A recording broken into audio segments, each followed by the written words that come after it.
disastrous crisis in the Zamfara APC ended up with family foes reconciling. Former Governor Abdulaziz Yari mending fences with Senator Kabiru Marafa. We hear from the senator tonight.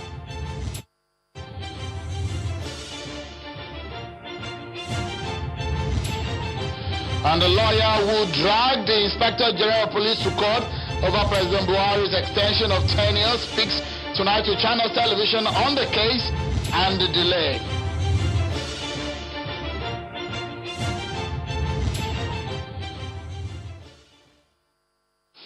Hello everyone, welcome to Politics Today live on Channels Television. I'm Sean Wakimbalo, reaching you from our Kano studio, and a lot of stops for us tonight, but our ultimate agenda is to take you ashore where we give you all the latest that you need to know, plus bringing you up to speed with some of the biggest story, politically speaking, in the land. So stay with us everyone. Let's get started as we give you an understanding of what is happening in Zamfara State. It went to Supreme Court, and the APC lost the seat to the PDP. We look into that matter tonight. They've reconciled, but how did they get there? We give you an insight into that matter. The lawyer that dragged the Inspector General of Police to court over the extension of the tenure of the IG is on Channels tonight, and is going to give you us understanding of why he went to court and some of the delay in the matter. But before we get into the mainstream of these matters, let's get to look at some other stories that we're following for you on our political roundup.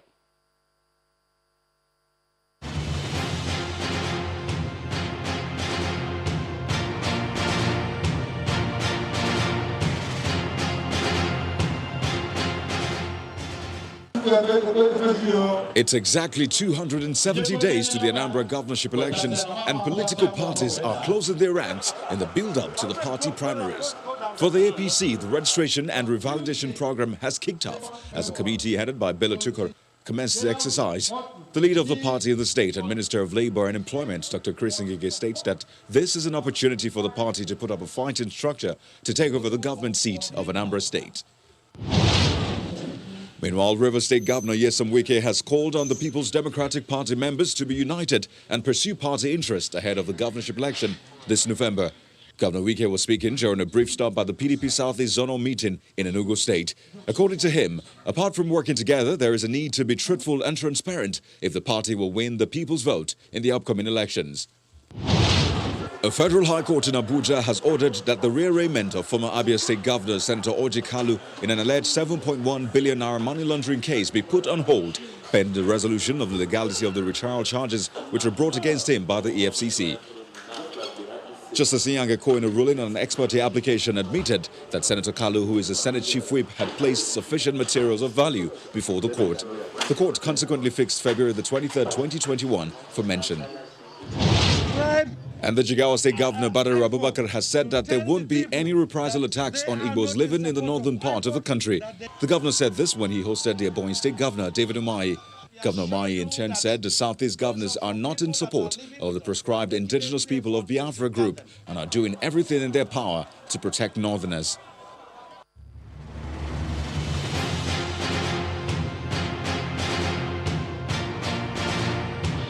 Thank you so much, everyone, for staying with us right here on Channels Television. One of the biggest political disasters that we're seeing in recent political history is what befell the All Progressives Congress APC in the 2019 general elections. It was this Zamfara governorship seat that was lost to the PDP due to the internal crisis which rocked the APC, largely between the then Governor Abdulaziz Yari and Senator Kabiru Marafa, who challenged and was not happy about the situation of things in the party over the leadership at the primary election. They still lost the seat through the courts to the PDP, but after several months, the former governor and the senator have now reconciled and have agreed to work together, also agreeing that the former governor, Yari, is the leader of the APC in the state. And tonight, the senator, Kabiru Marafa, is our guest tonight on Politics Today. Let's switch to our second matter. which of course is the case that went to court. A lawyer, Mr. Maxwell Okpara, who has gone to court to challenge what he felt was not the right decision of President Muhammadu Buhari to have extended the tenure of the Inspector General of Police, Mohammed Adamu. Mr. Maxwell Okpara joins us from our Abuja studio. Thank you so much, Mr. Okpara, for joining us tonight on the program. Give us a sense of your decision. Is there an update on why you went to court? And if your case, and perhaps what you can clearly hear about on your locus in the matter, because you're not a police officer. Yes, do you have the locus study to challenge the matter?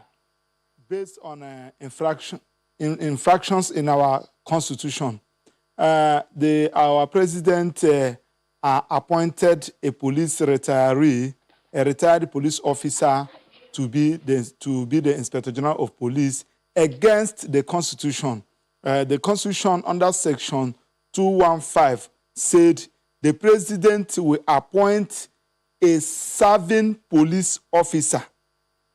That is the cardinal principle of law. So it is a mandatory. Said it shall. It's not say may.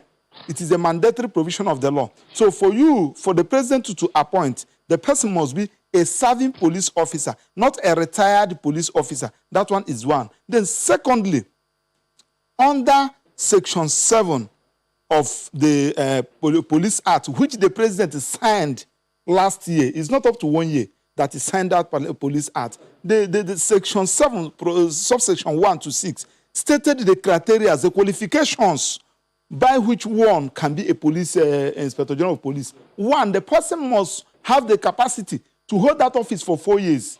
That is to say, if you are retiring in 1 year or in 2 years' time or in 3 years' time, you cannot be appointed as a Inspector General of Police.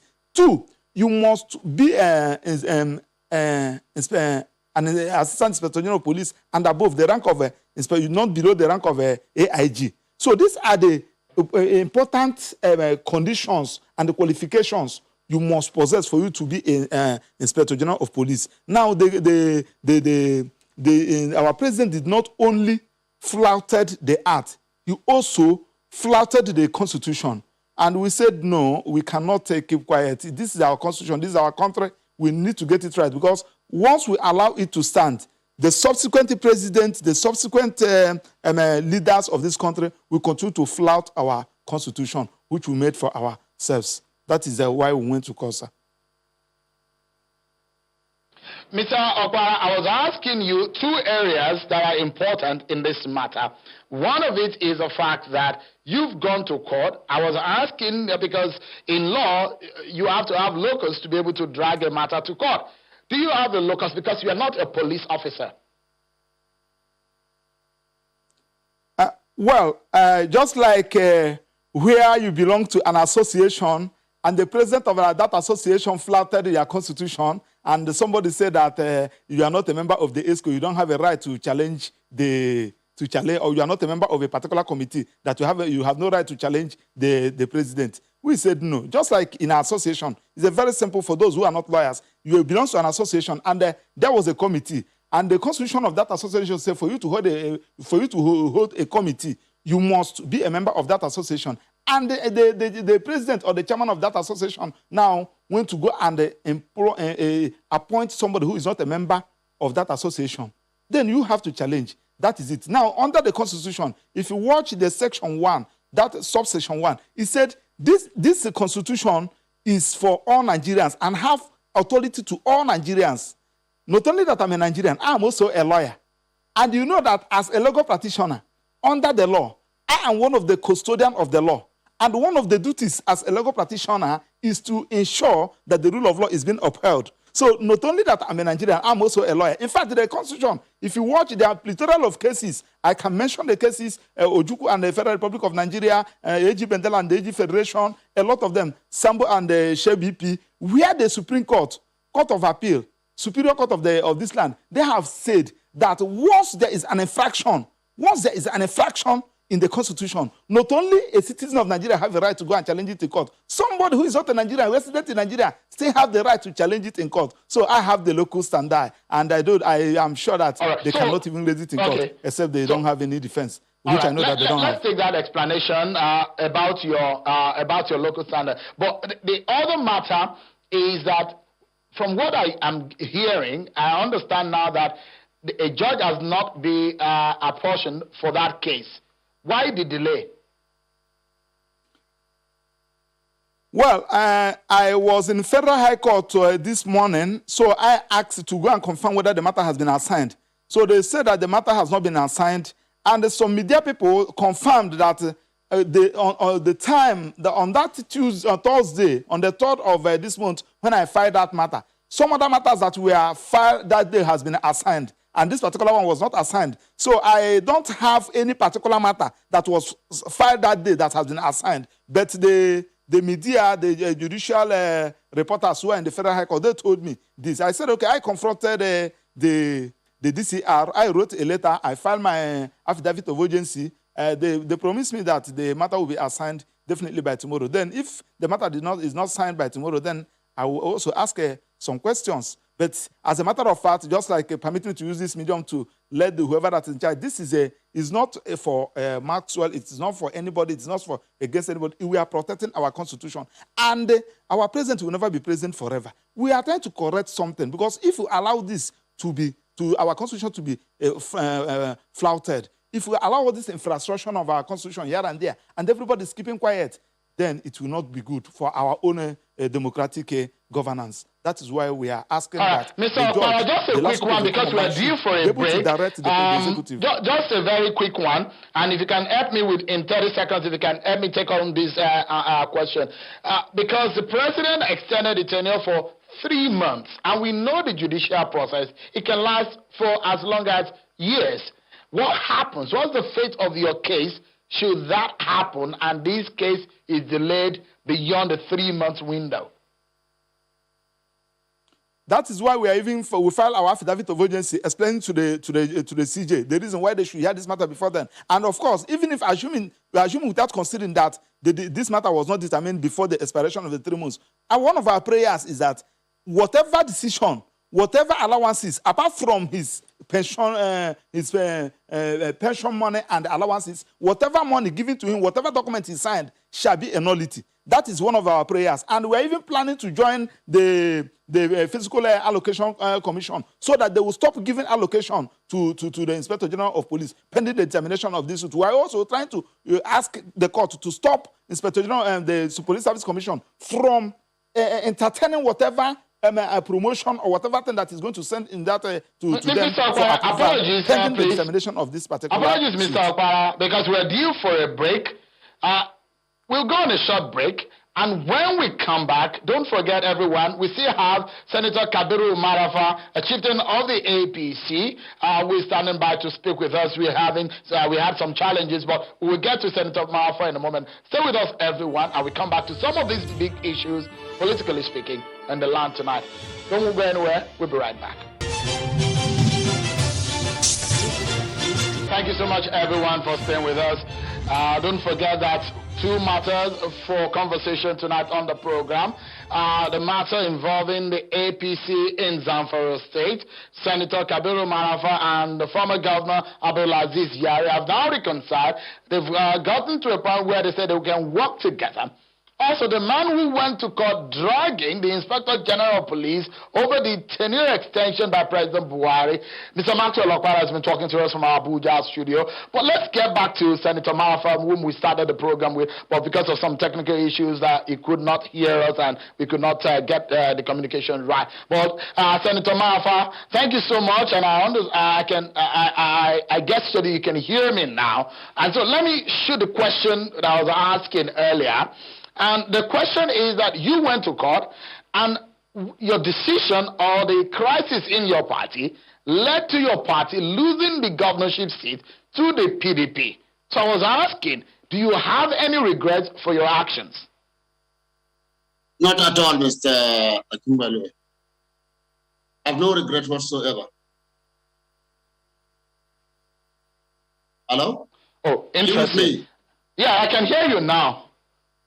So you Yes. say you don't have any I said I regret. have no regret. Yes, instead, I am very, very proud of my actions, as a Nigerian, as a politician, because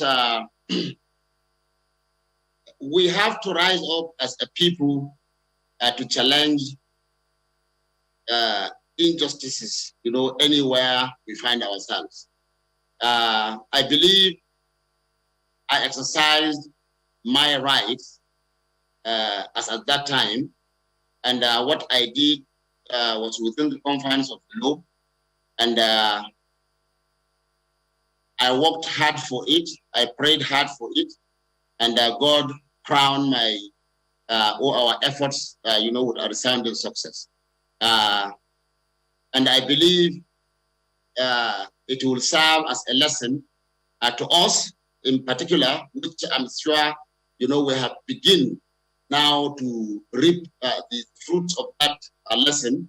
And it will serve as a lesson, to all Nigerians and maybe even outside Nigeria that you just cannot flout the law and just get away with it. So I have no regret whatsoever. Okay, so you one of the part of the agreement is that you will withdraw all the court cases that you took to court. Have you done that? Yes, that is a process, but we have promised to do it, and we have already promised, and I believe that is not a problem. It will be done. If you know me, you know that my words are my bound. Once I say I'm going to do something, I do it. If I'm not interested in doing it, or if I'm not ready to do it, I'll not do it. So whatever I said during that reconciliation process, I stand by it, and it's done. You can take it to the bank. Senator Marafa, illuminate the matter more. We want to get to the root of the matter. You and your group, some of the followers who are loyal to you in the APC in Zamfara State have agreed that Governor Yari is now the leader of the party. How did you arrive at this agreement? Was President Muhammadu Buhari instrumental to the reconciliation or resolving this matter? My friend, you see, I believe as a human being and as somebody that has reached, or God has blessed, to reach the age where I am today, the position where that God has elevated me. Anything that I set out to do, I should do it honestly and sincerely. So in accepting to reconcile, I told myself some very, very, very hard facts. Now, if you are going to the reconciliation table, then you must accept some certain facts, and you must show in action that what you are doing, is coming from your heart, not your mouth. I'm a politician that speaks with both my heart and mouth, at the same time. I don't play politics, dirty politics, lies, deceit, hypocrisy, and I don't do that. Therefore, we told ourselves, now, if we are going into this reconciliation, we have to do something that will convince all Nigerians that, yes, we are honest.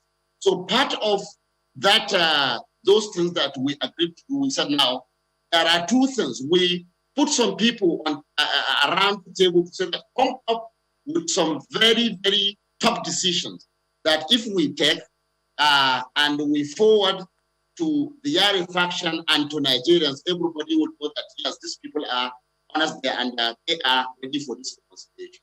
So the two things are, one, we said, if we can dissolve our structures across the 157 wards of Zamfara State, and to now accept, the leadership of the Yari faction or their structures.